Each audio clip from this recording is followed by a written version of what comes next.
महाभारत युद्ध समाप्त हुआ। योगेश्वर भगवान श्री कृष्ण जी महाराज की अनंत कृपा से धर्मराज युधिष्ठिर जी महाराज को हस्तिनापुर की गद्दी का राज्याभिषेक हो चुका। सबके सब सुख पूर्वक रहने लग गए। कुछ समय बीत गए। उधर पुत्र पौत्र की मृत्यु हो जाने से शोकाग्नि में संतप्त दग्ध जलता हुआ अंधे महाराज धृतराष्ट्र का हृदय असहाय व्यथाओं को सहन नहीं कर सकने के कारण वे वनवास जाने का विचार पूर्ण रूपेण तय करके तिथि भी निश्चित कर चुके थे।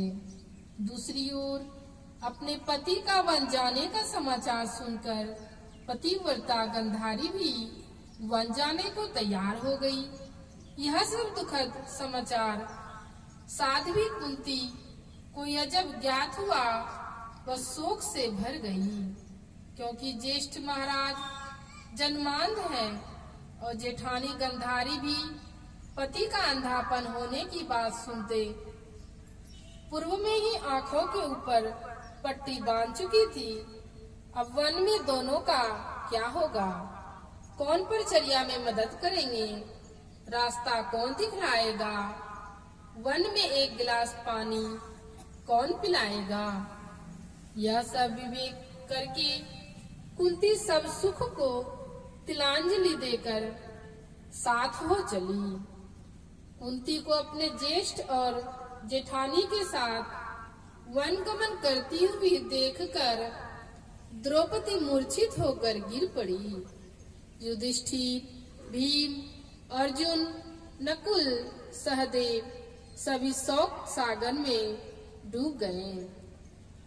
सबके सब एक स्वर में रोती हुई माता कुंती के चरण पकड़कर रोते बिलखते माथा पीटते हुए यही कह रहे थे कि कौन हम लोगों ने महाभारत क्यों और किस लिए किया?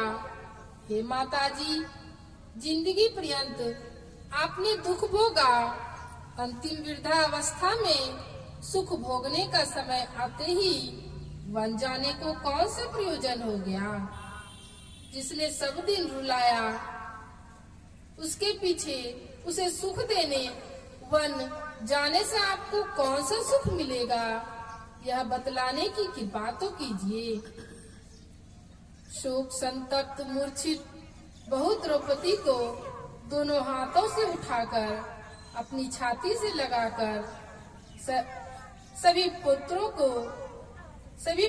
को धर्म का रहस्य बतलाती हुई साध्वी कुंती इस प्रकार बोली।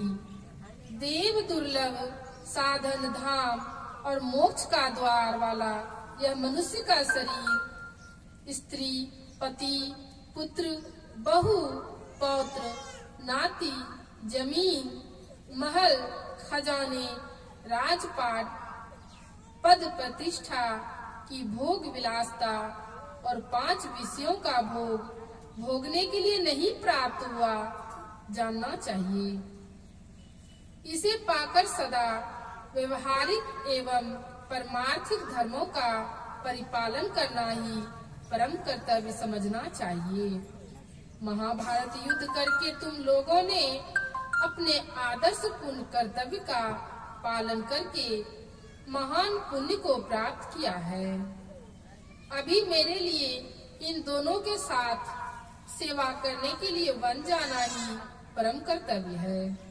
तुम लोग मेरी ममता मोह को छोड़कर आपस में सदा त्याग पूर्वक हिल मिल कर रहते हुए सदा पुत्रवत प्यार के साथ सारी प्रजा का पालन पोषण करते रहना और निरंतर सत्पुरुषों का सम्मान, साधु समागम करके उनके बताए हुए रास्तों पर चलते रहना। अतिथि की सेवा, देव विग्रह की श्रद्धा के साथ तत्पर होकर पूजा अर्चना करने से सदा शांति में सुख को तुम लोग प्राप्त करोगे।